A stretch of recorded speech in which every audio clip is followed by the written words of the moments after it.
Hey everyone, Paul Eyes, TableSoccerUSA.shop, and today my goal is to go over a quick set of simple rules for playing Subbuteo table soccer and get people started playing. These rules can be very complicated, the full game, but my objective is always to get people playing and then kind of build on from that. So we're going to be going through those quick rules. This will not be perfect.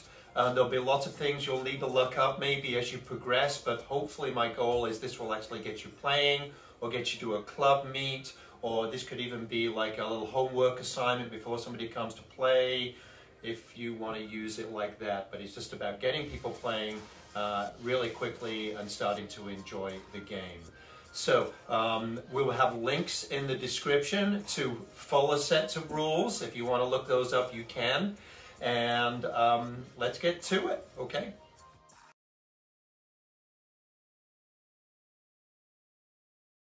So first of all, let's talk about flicking the figure. To flick the figure, you're only allowed to use either your index finger or your middle finger, and only the nail of that finger to strike the figure. You must strike the figure at the very base down here. If you touch the figure first, that is actually a foul or a free kick, especially if you hit the ball as a result of that. So the movement is with the index finger, just the hand should be stationary. That's part of the rules, okay? And striking the ball like so. You are not allowed to use the side of the finger or the back of the finger. That would be a free kick or change of possession to the other team. Starting and playing a match. Typical match lengths are 12-minute halves or 15-minute halves, but you know what? You do you. You do what you want to do. If you want to play 45-minute halves or whatever, go for it and have some fun with it. But that's typical in the game. To establish who's going to take the kickoff, you could flip a coin, or many players do. They have the ball, and one will put the ball in one of their hands, and the other opponent will choose which hand it's in, and that will determine who's going to take the kickoff. To take a kickoff, you can put figures in the center here for the team that has won the right to the kickoff. And normally possession is 3 flicks in a row, but from restarts, and the kickoff counts as 1, you can only use that first figure 1 time. Then you can start your 3 flicks with each figure, as we'll get into next when we talk about possession. So that would be starting a match. Okay, so let's talk a little bit about possession here, how you keep it and how you can lose it. Okay, so we have white team has the ball here. You can flick one figure a maximum of 3 times in a row, and then you must use another figure, okay? Now, could you have the ball here with one figure and have it strike another one? Would that reset this for 3 flicks and that figure for 3 flicks? Yes, it would, and it's a common technique used by players to help maintain possession. Losing possession when you have it, you can lose it in the following ways. You can, of course, miss the ball, and that will be what we call a change, okay? Another change to the yellow team in this instance would be the ball actually going into the next figure, okay? And finally would be going out of bounds. That would be a throw into the other team in that instance. So that is possession. Let's talk about defense. Here we have white team still has the ball and they have possession.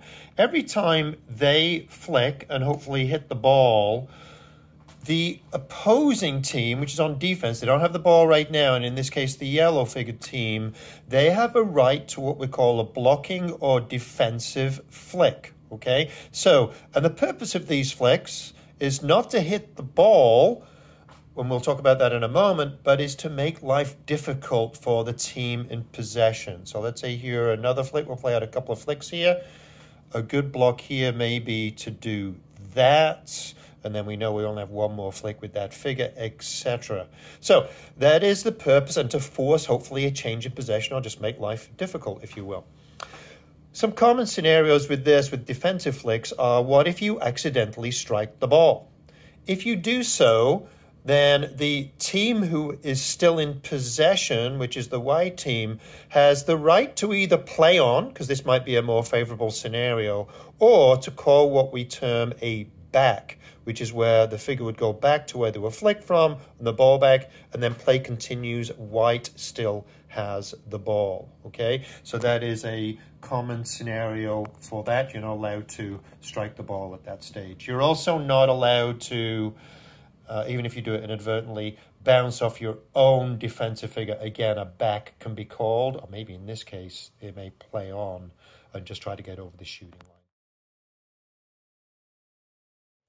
Scoring a goal. So in table soccer, you have a line that is outside of the penalty area, and we actually call it the shooting line, often termed that.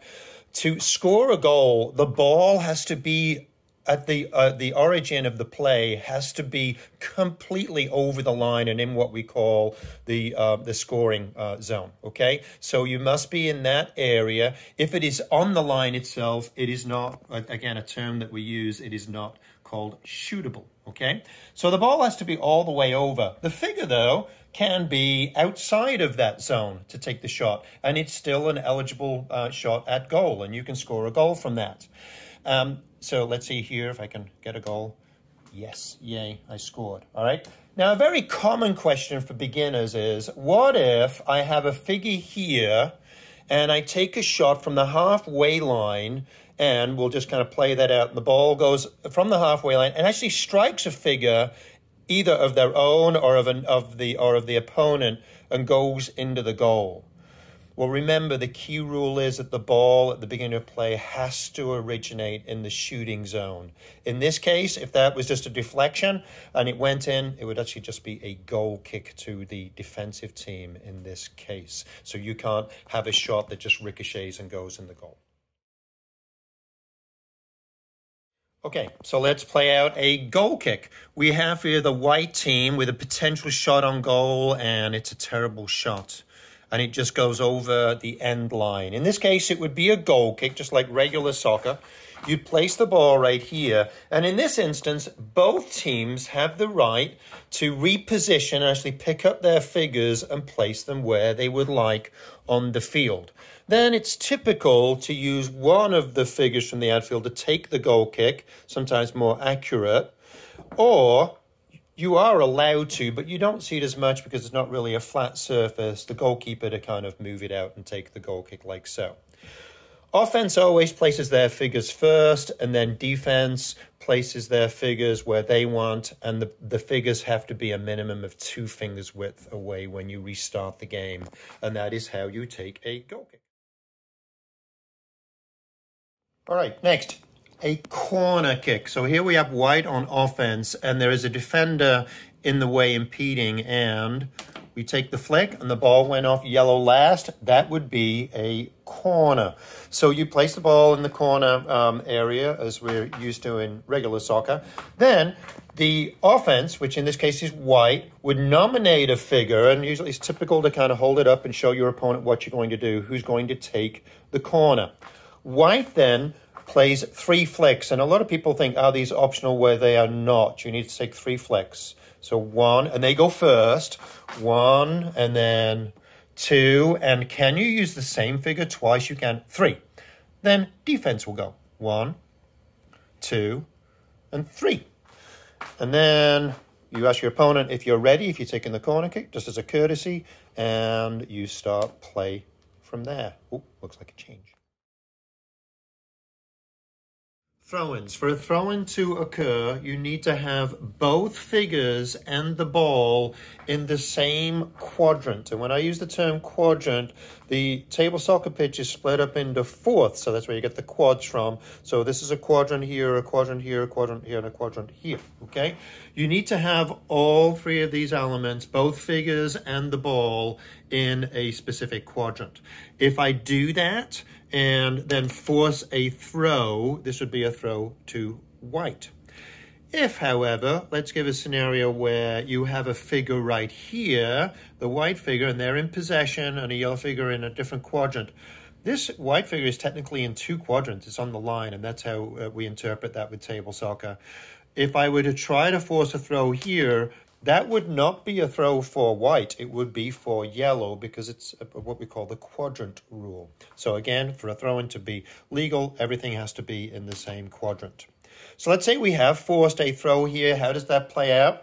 You would then, on offense, white has the ball here and they forced a legal throw. You would then nominate a figure, typically pick one up off the field and hold it like so, kind of inform your opponent that they're going to take the throw-in. You then have a choice, similar to a free kick, where you can either say, and you do have to communicate, I'm going to take a positional flick or not. If you don't take the positional flick, you may actually have a real advantage and may not want to. You don't want to give your opponent a chance for one block even. You may just choose to play on, okay? And you can do that. Or you have to communicate again with your opponent and say, I am going to take one positional flick. Okay, so let's say we have the ball right here. I'm going to move this figure. Defense would then have the right to take their block, and then you would play your throw-in from there. Fouls. Here we have white in possession. White is trying to strike the ball cleanly here. However, if you flick your figure and it bounces off an opposing figure, or for that matter, by the way, your own figure, and then strikes the ball, that would be deemed a foul. Let's see if I can play that out. So this would be an example of a foul. I struck that figure first. I'm not allowed to do that and then carry them onto the ball. Or even on my own figure, this would be a foul. So I'm not allowed to do that. The way that plays out is where the ball was actually touched is the point of the foul. And yellow team here would then select a figure and nominate, we call it nominate a figure to take it, lay it down like so. And you then have an option. Do you just want to play on and you can place this figure wherever you would like around the ball? Or would you like to take, you have the right to one positional flick, and you have to communicate that with your opponent. Okay, so I'm going to say here we're going to take a positional flick. There's my player nominated who's going to take it, and I'm going to say I'm going to flick a figure, and then defense has the right to a block. When you have, only if you've done it this way, if you've actually moved a figure, you have the right then to have any figure closer than 2 finger widths away from the ball to be moved, so you have a little bit of room for your free kick. That's only if you choose to make a positional flick, and then we play from there. The role of the goalkeeper. So we have this rotted goalkeeper, and the goalkeeper has to stay in this imaginary 6-yard box. We know it's much smaller, of course, on a soccer table, is to stay in that area. They cannot come out. If they do, and the ball accidentally strikes, it would actually be an indirect free kick right there, which is kind of one of those weird rules, but it is the case. All right, so we have that. We have, though, 2 goalkeepers, and they are interchangeable. We have a figure in the modern rules of the game called a spare goalkeeper, and it's a figure that you can actually flick. And the way to think about it is that these guys are actually the same guy, okay? And you can use this spare goalkeeper figure in the following way. Let's say the ball has ended up here, there's been a change in possession, and you need to communicate with your opponent that you're going to take out the rotted goalkeeper, and you actually physically need to take it out. Then you can use the spare goalkeeper, and you can move that figure, place them anywhere within inside this box, so you can actually lift them up and do that. And in an imaginary line going back, but here we actually do have a dotted line going back that could even be back here. So I'm going to place it here, and I can play like 3 flicks with that figure if I need, and that's my spare goalkeeper. Now, you need to communicate if you, after making a flick, if you are going to take them back. You would take that back and put your rotted goalkeeper back in, and then the defense has a right to a defensive block in that case, by the way, okay? Let's say here that you are putting your goalie back in and you miss. That's a change of possession, of course, as we know, and you are left with an unguarded goal for a maximum of 5 flicks where offense can try to score a goal basically with nobody being there, okay? If it goes after 5 flicks, you can bring your goalie back. A little complicated there, but there we go, using the goalkeeper. Offside. In regular soccer, offside is in effect or comes into effect from the halfway line. But in table soccer, it only comes into effect from the shooting zone or the shooting line right here, okay? So it's a little bit further up the field. In this situation, we have a white figure that is at an offside position, which is right here. It is behind the second to last defender, because this one counts as a defender too, but there needs to be two there, so it is technically offside. If I play the ball over this line in this position, then that is an offside, okay? It would actually be, even if it didn't get to the figure, that would still be offside once you go past that second to last defender, okay? So that would be a free kick in effect here, and a change of possession, of course, and that would play out as a free kick like we have shown before, all right? How could you get out of this situation? The rules allow a white figure here in an offside position. You actually have the right to do two things to try to correct yourself from being offside and continue with your possession. You have to communicate with your opponent.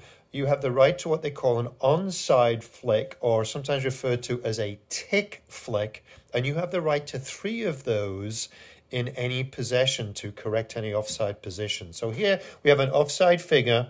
I'm going to flick this figure into an onside position and communicate I'm taking a tick flick, like so. Whenever you do that, your opponent has the right to a defensive block, okay? As play kind of moves from here, by the way, you cannot use the ticked figure to strike the ball next. You must use another figure first. You also have another option. Now, you can do that 3 times, remember, in a possession. You have one more option. You need to communicate it clearly, but you can use this figure and just say, I'm not using a tick flick, but I'm going to play the ball. And when you've played the ball right there, you have landed in an onside position, and you've got back onside. So that is the very basics of starting point. Okay, guys, so there we have it. That is playing very, very quickly, getting up to speed with the basic rules. As I said, the objective of this is to just get people playing, maybe look at it ahead of time, and then they'll have some idea of what they're doing when they first come out to play. So that's a great use for this particular thing. And then you could, of course, look through at your leisure at the full extended rules, which will put some links in the description for you so you can take a look at that and you just kind of build on that. But my goal is always, let's get people playing, get people to play with a local club, get a school league started. This would be a great way to start, just showing them this, and then, hey, come on out, and we'll build on that. Let's play a game. So that's the way it should be, I think. And enjoy yourself out there with your table soccer. And if you haven't subscribed yet, please consider doing so if you want more content like this. And maybe a like, whatever, all those algorithms for YouTube. Okay? Thanks, guys. Take care. And here comes Hurst. He's got some diddler on the pitch. They think it's all over. It is now. It's 4.